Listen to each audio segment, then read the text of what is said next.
país. Solicítalo en cosac.com.uy o al 0800 4404. Cooperativa COSAC. Avanzá, crece, soñá. Para todos los bichos que creen que están en su casa. Atención, cucarachas, moscas y arañas, que San Polio ya llegó. No más bichos, señora, este sapo es una joya. Soy todo un matador. ¡San Polio! ¡Sí! ¡San Polio! ¡Mata de verdad! Del 1 al 10, ¿qué tan dañado está tu pelo? 6, 8, 10 millones. Nuevos superacondicionadores DAB 1 minuto, con 3 niveles de factor de nutrición. Repara cualquier daño en solo 1 minuto. Nuevos superacondicionadores DAB 1 minuto.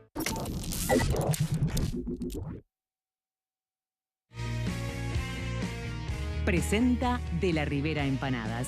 www.delaribera.com.uy. El gusto sano de la empanada horneada.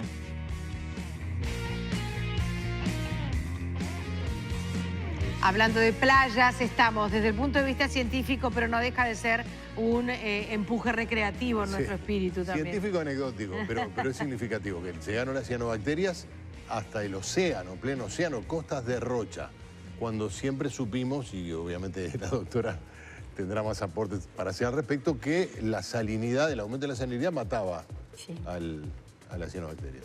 Claro, pero este es un año muy excepcional donde la salinidad ha llegado a ser baja aún en el océano. Aún en el océano. Y entonces pueden llegar. Y bueno, va a pasar cada vez que se den estos fenómenos de precipitaciones súper intensas, de caudales enormes de los ríos Uruguay y Paraná. Eso puede volver a pasar. Estamos hablando de ríos que traen agroquímicos que coadyuvan en la formación de cianobacterias. Claro, me gustaría precisar el término agroquímico, fundamentalmente son los nutrientes, son los fertilizantes. Los fertilizantes, claro.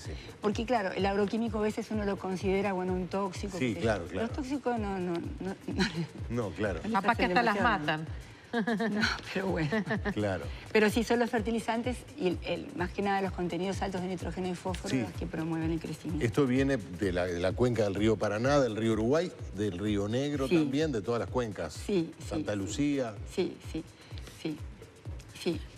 Doctora, hay una pregunta que coincide con lo que de alguna manera creo que solucionábamos recién con otras preguntas, o con otras respuestas, perdón, si hay riesgo para restringir el consumo de pescado durante esta época de cianobacterias en grandes cantidades. La respuesta es no tenemos datos, o sea, y en principio uno esperaría que los pescados que están en la naturaleza, si ven estas grandes floraciones, pueden evadirlas. No necesariamente van a estar en esa zona que es la peor. Nosotros tenemos en curso una tesis de maestría de una estudiante. ¿En este momento? Está en curso ahora, ella justo ahora está en Canadá en una pasantía, que justo no está trabajando en ese tema, está como parte de su formación haciendo una experiencia en el exterior. Pero hemos hecho experimentos de exposición de madrecitas de agua, que son pececitos chiquititos, que son interesantes de estudiar porque son pequeños, entonces nos facilita el seteo de los estudios de toxicidad. Y trabajamos también con pececitos más grandes. Y bueno, esto también en colaboración con el Instituto de Pesca en la Facultad de Veterinaria. ¿Y ahí? Y vimos que realmente no se mueren hasta concentraciones muy altas y muchas veces se mueren por condiciones que no tienen que ver con las toxinas en sí. Aún las madrecitas de agua no se morían a concentraciones muy altas del estilo que se ven ahí en las floraciones más espesas, en la pantalla se ven. Pueden morirse, sí, por falta de oxígeno, que muchas veces estas floraciones terminan en la descomposición de la biomasa y en el agotamiento del oxígeno, mueren por eso, o mueren por causas físicas también, por obstrucciones o por cosas relacionadas. Doctora, pero sí los atacan, no se mueren, pero sí tenían daños a nivel hepático y a nivel renal y a nivel intestinal, que también estudiamos en el marco de la tesis de esta estudiante. Las madrecitas tienen hígado, riñón, tenían daño en esos órganos, y lo podíamos visualizar con métodos que pusimos a punto en el marco de esa tesis, usando anticuerpos y visualizando dónde estaba la toxina y coincidía con las zonas del daño. La mortalidad de los peces que aparecieron en las costas de Montevideo, especialmente en la playa del Cerro, no está vinculada con... Claro, es otra cosa y está bien conocida por los expertos de la DINARA. Claro, sí, no, lo explicaba el director, pero de cualquier manera para el montevideano, para el usuario de las playas, consumidor de pesca, es decir, para cualquier persona, se encuentra con estos dos fenómenos y se siente que está en una película apocalíptica. Sí, es un poco eso. Y bueno, el tema es tener De algún modo los respuestas. científicos también enfrentan Siempre la misma la misma situación. O sea, por un lado, dar respuesta de las causas, estudiarlas, cómo se pueden combatir, cómo se puede revertir esta situación. Eso es un proceso muy largo y desde nuestro ámbito lo que podemos aportar son herramientas para gestionar los riesgos. Doctora, la técnica Gabriela Martínez del Instituto de Investigaciones Biológicas Clemente Estable ha declarado, subrayado, bueno, que no es posible combatir las cianobacterias cuando el ecosistema es tan grande. Claro. Su extinción depende de la temperatura, de las corrientes de aguas y de la lluvia. Pero La también salinidad. de la salinidad, exacto. Pero también hay un aporte que nos parecía motivador porque declara también que en otras partes del mundo, como en California, se ha detectado microcistina en moluscos marinos como el mejillón. ¿Qué relevancia le da usted a esta información? Sí, es potencialmente muy relevante y hay que investigarlo y hay que estudiarlo con mucha intensidad. Por eso nosotros tenemos ya propuestas de trabajar en colaboraciones y desarrollar los métodos para que se puedan usar para medir un alto número de muestras, que es lo que se necesita, ¿verdad? De hecho, tenemos una publicación científica en la determinación de microcistinas en unas almejas. Es un trabajo en colaboración con un argentino de la Universidad de San Martín de los Andes. Bien. Y el método nuestro funcionaba bastante bien. Siempre hay que estudiarlo, siempre hay que validarlo y hay que ver si realmente podemos confiar en los resultados, porque no solo da resultados, sino esos datos tienen que estar validados, tienen que estar respaldados por una metodología detrás de evaluación del método si funciona correctamente o no. Siempre estamos pensando desde el lugar humano, ¿no? Claro. Desde la ingesta del molusco. En sí es posible que acumulen, pero depende de la intensidad de la floración a la que hayan estado expuestos y el tiempo que ello haya pasado. Y normalmente eso no es tan común, que estén permanentemente expuestos a niveles altos. Los niveles altos que encontramos en este estudio in vitro fue una exposición de 6 semanas a niveles importantes. 6 semanas de corrido. De corrido continuamente. Viene un trabajo de laboratorio, claro, digamos. Un trabajo de laboratorio. Puede pasar en la naturaleza y hay que estudiarlo, pero es cierto que las condiciones necesariamente acá no están dadas para que esa acumulación sea relevante. Hay que Doctora, dos cosas. Esto parece haber llegado para quedarse, pero quizá no en esta intensidad como la que tenemos este año. Sí. ¿Está bien así? Está bien así. La hipótesis. Es lo que pensamos por ahora. Sí. Es decir, hasta Montevideo sería razonable. Normalmente el límite de salinidad y de turbidez está en la zona de Montevideo. Y generalmente en verano puede ir un poquito más hacia atrás. Y eso es lo estándar. Habrá que ver qué pasa y habrá que preguntarle a los que hacemos de los predictivos del tiempo a ver qué pasa. Claro. ¿Qué posibilidades hay de que esto se mantenga? Con las intensas lluvias que tuvimos en enero, como barrió y hubo un caudal de agua con nutrientes de mayor volumen. Ahora, da la impresión de que independientemente de lo que estemos haciendo para mitigarlo, que probablemente no sea lo suficiente, se requerirían políticas por lo menos regionales y seguramente globales para manejar esto. Sin duda que sí.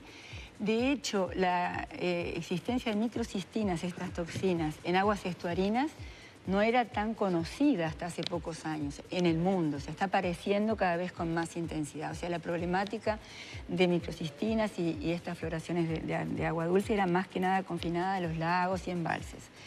Ahora los estuarios están a nivel mundial también muy afectados. Y entonces eso hace que por un lado hay que pensar cómo resolverlo, por otro lado, bueno... ¿Y tiene siempre la misma causa, doctora, la variabilidad climática? La eutrofización es la pero base. por productos, por nutrientes, por aumento en el régimen de lluvias. Claro, el aumento del caudal hace que el estuario avance sobre el océano. O sea que no estamos solos, No estamos solos en el problema. Nosotros desde la Facultad de Química lo que podemos aportar es metodología para medir la magnitud del riesgo, ¿no? Y ir avanzando sobre nuevos métodos. Por ejemplo, estamos ya en otra tesis de otra estudiante de doctorado desarrollando métodos para medir con tiras en el lugar. Uno no puede estar midiendo todo el tiempo, pero desearía poderlo hacer. En el futuro quizás se pueda. Tener más información. Se puede tener sensores para la presencia de los pigmentos de las cianobacterias, pero para medir las toxinas es lo que estamos con esta tratando ola de calor es muy difícil decirle a la gente que tiene en la playa, desde que existe la ciudad de Montevideo y probablemente desde que hay gente en estas tierras, tiene su principal lugar de esparcimiento, se refresca, juega, que no se puede meter en el agua, donde hay bandera sanitaria.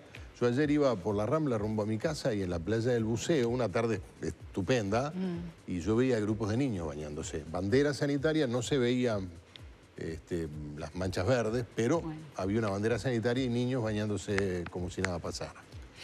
Sí, cuando el riesgo no se puede visualizar fácilmente y las intoxicaciones agudas son raras, eso es lo que pasa. Claro, pero el riesgo había igual. El riesgo existe. Para que una persona se intoxique tiene que ingerir una dosis importante. Y bueno, y eso es lo que, como no es común, la gente tiende a no recordar. Y si no hay mancha verde, por decirlo de una manera práctica, la concentración, la presencia de cianobacterias es de menor... Es menor. Puede ser muy variable, o sea, hay un rango muy amplio desde no haber la toxina hasta haber niveles relativamente importantes. Por eso es que es bueno que lo tomen en cuenta como una prevención, evitar la exposición. Doctora, haga de cuenta que está en clase y empezaron los alumnos a preguntar. Bueno, estos son televidentes, pero primero unas felicitaciones a la doctora Beatriz Briena por su trabajo, una mujer de la ciencia del Uruguay que aplaudo. Ojalá le dieran a los científicos más presupuesto para sus investigaciones, dice alguien que en un mensaje de WhatsApp. Buenas tardes, ¿existe peligro en el consumo del agua potable por la cianobacteria? Pregunta José de Parque Posadas. Y la uno con otra pregunta que también llega y que dice, por favor, me gustaría preguntarle a la doctora qué papel cumplen los filtros que se ponen en canillas. ¿Filtran bacterias u otros microorganismos o toxinas? Gracias, re bueno el programa. Bueno, en cuanto al agua potable, OCE está muy capacitado para enfrentar el problema. Realmente a estas situaciones problemáticas se han enfrentado desde hace varios años y tienen la experiencia para llevar adelante los controles. De hecho, en el año 2005 hicimos el primer curso de capacitación sobre cianotoxinas en Uruguay. Y fue uno de los primeros cursos de la región también. Nos basamos mucho en la experiencia de Brasil, que Brasil había tenido antes casos fatales en una clínica de hemodiálisis, y entonces invitamos a gente de ese grupo que vinieron a apoyarnos en eso, y a partir de ahí empezamos a hacer cursos de capacitación regulares. Tuvimos convenio con OCE para pasarles un poco la experiencia de usar inmunoensayos, que son métodos rápidos que permiten cuantificar toxinas en forma bastante rápida y sencilla. Y a partir de ese momento empezamos también a hacer otros contactos con otros grupos, otras instituciones y apoyar a técnicos de las instituciones para que pudieran tener herramientas. ¿La OCE lo resuelve? La OCE lo tiene controlado, creo que usa carbón. Carbón. No carbón, sé, debe tener filtro de carbón. Claro, el carbón es muy buen absorbente para las toxinas. Y también tiene sus procesos que los tendrá adaptados a la situación y en ese sentido, bueno, creo que tenemos la experiencia como para poder sentirnos ¿Existe respaldados. información de la incidencia de cianobacterias? Pregunta otra persona. ¿En las costas argentinas? ¿Existe información de la influencia del río Paraná en la incidencia de cianobacterias en nuestras costas? Si la pregunta es si las cianobacterias del río Paraná llegan a nuestras costas, no lo tenemos estudiado, creo que no está estudiado a nivel del país, pero tenemos clarísimo que el problema que se da a nivel de las costas del Río de la Plata es como, imagínense esta situación. Los embalses son como las incubadoras de las cianobacterias y hay muchísimos embalses, decenas de represas en toda la cuenca que están como aumentando la biomasa de cianobacterias. Cuando llueve ellas descargan y bajan. Y cuando vuelve a llover sigue aumentando el flujo de agua dulce que las impulsa cada vez a distancias mayores. Pasan unos días, sale el sol, vuelven a multiplicarse, vuelve a llover y vuelven a descargarse. La pregunta de qué tanto se multiplican en el Río de la Plata está en estudio y está planteada y hay algunos datos, pero hasta donde yo sé son preliminares. Y aunque no se multiplicaran, el sistema de descarga es suficiente para tener una cantidad de cianobacterias súper importante como para que nos afectara, aunque sea solamente la descarga del Río Negro y el Río Uruguay. Como efecto de la nueva ley de riego, una de las críticas que le hacían sus críticos es que van a aumentar la cantidad de pequeñas o relativamente pequeñas represas de agua, aumentando a su vez el riesgo de que esos espejos de agua se eutrofisen. Sí. ¿Existe el riesgo de que por esa vía aún el panorama sea más complicado? Siempre, cuando uno genera un embalse, tiene que gestionarlo adecuadamente. Tomar las medidas de prevención que corresponden, ver qué actividades tienen que haber en las márgenes y proteger las descargas a los embalses es fundamental. La idea es precisamente, bueno, si vamos a hacer esto, tenemos que hacerlo bien. Y más teniendo estos ejemplos a la vista. Claro, no alcanza con represar el agua, con embalsar el agua. No, justamente. Estoy generando un riesgo. ¿Hay exigencias en la ley para ese tipo de tratamiento del agua? No tengo conocimiento, realmente. Prefiero No, entiendo. que lo contesten otras personas. No, está bien. Ahora, usted dice, desde la Facultad de Química, desde el ambiente científico, se aportan elementos para analizar, para controlar saber, y para tener información que nos permita responder adecuadamente. Daría la impresión de que habría que avanzar de una manera más decidida en las políticas para manejar las cuencas, para evitar que todos los productos terminen...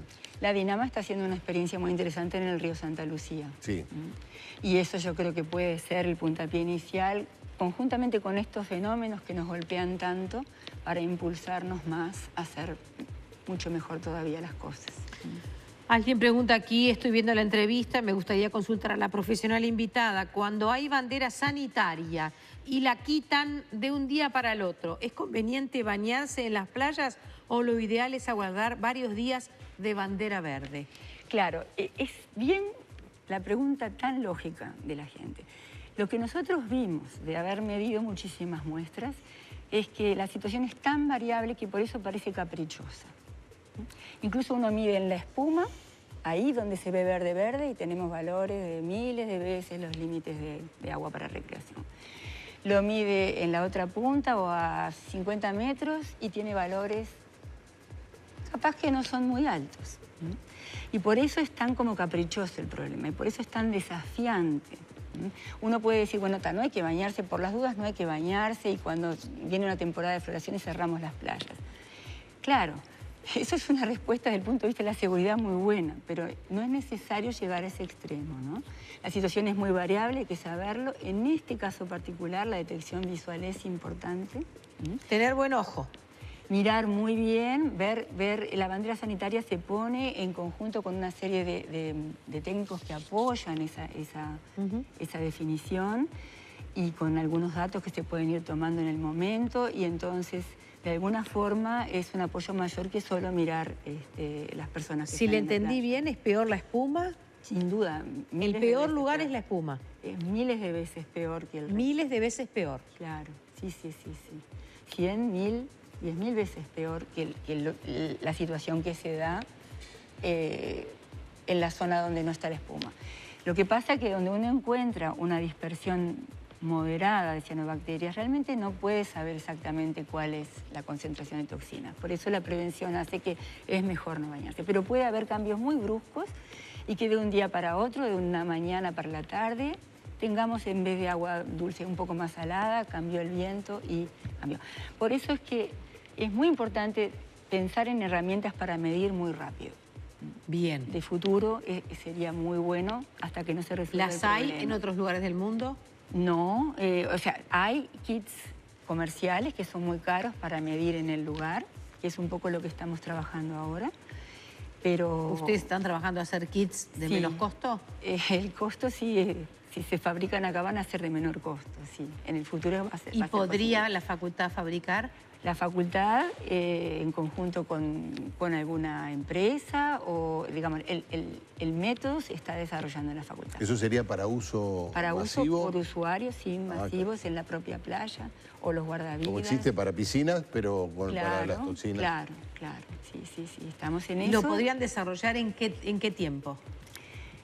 Y bueno, las bases ya están implementadas. Ahora en marzo va a haber una defensa de una tesis donde va a plantear los fundamentos del método. Luego hay que implementar la fabricación y la validación en gran escala. Así que puede ser rápido si hay dinero para hacerlo. Ha sido un gusto tenerla con nosotros. Por un lado ya sabemos en qué guardar todo el dinero, en qué invertir todo nuestro dinero, Sotelo. Podríamos romper la chanchita y apoyar en el desarrollo. La doctora, que es sumamente mesurada, fue el único momento en el que se rió a carcajada. Parece que no es con nuestra chanchita con lo que se arregla esto. Le agradecemos mucho, hemos tenido preguntas de nuestros televidentes y también algunas que intentábamos aportar nosotros.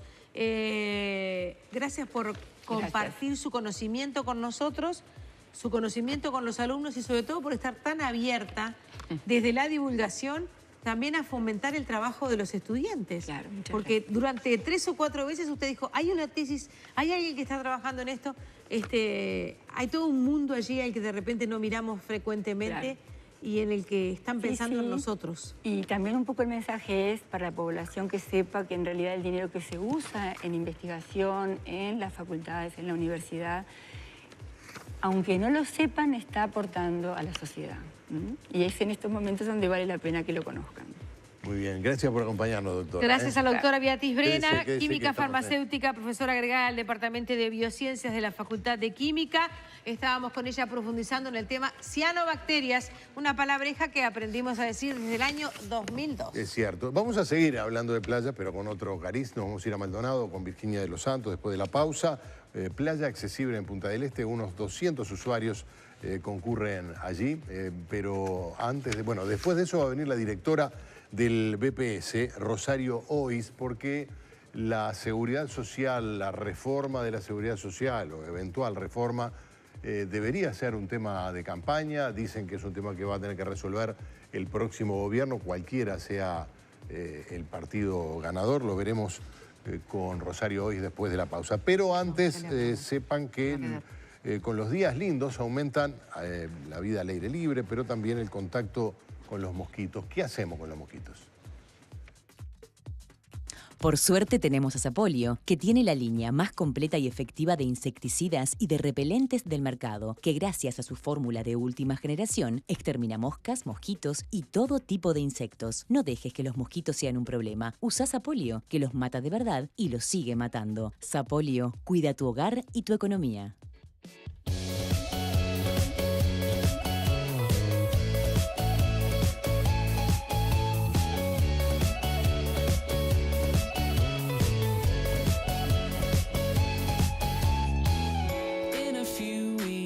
Una semana más los invitamos a vivir la adrenalina de Escape Perfecto Famosos. ¿Cuál era el nombre de pila del Canario Luna?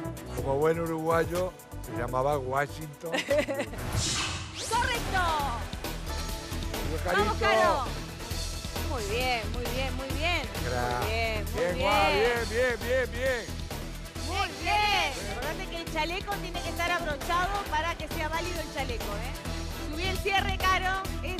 Todo el cerrito en este momento haciendo fuerza por vos, Caro. ¡Uruguay no! Mañana pegadito, subrayado, Escape Perfecto Famosos. En el 10, el canal uruguayo. Descubro, pararara, de amargura, que ni la mejor partitura. Ana Sofía, falta y resto 2019. Se van, como se han ido tantos. ¿Viste lo que es? Me encanta la música clásica. Podría ser un gran concertista. El profesor de piano nos comentó que estaría bueno comprarle un piano de cola. Pero bueno, fin de año. Fin de año, estás loca. Pedí un préstamo en Scotiabank. A esta edad, pestañas y cambia todo.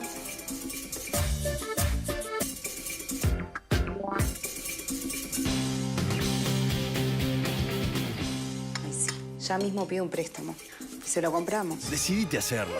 Préstamos personales Scotiabank. Pedilos en un abrir y cerrar de ojos. Con ustedes, la gran liqui anual de Castro. Un carnaval de ofertas. Descuentos de hasta un 50%. No te quedes fuera de concurso. Aprovecha la gran...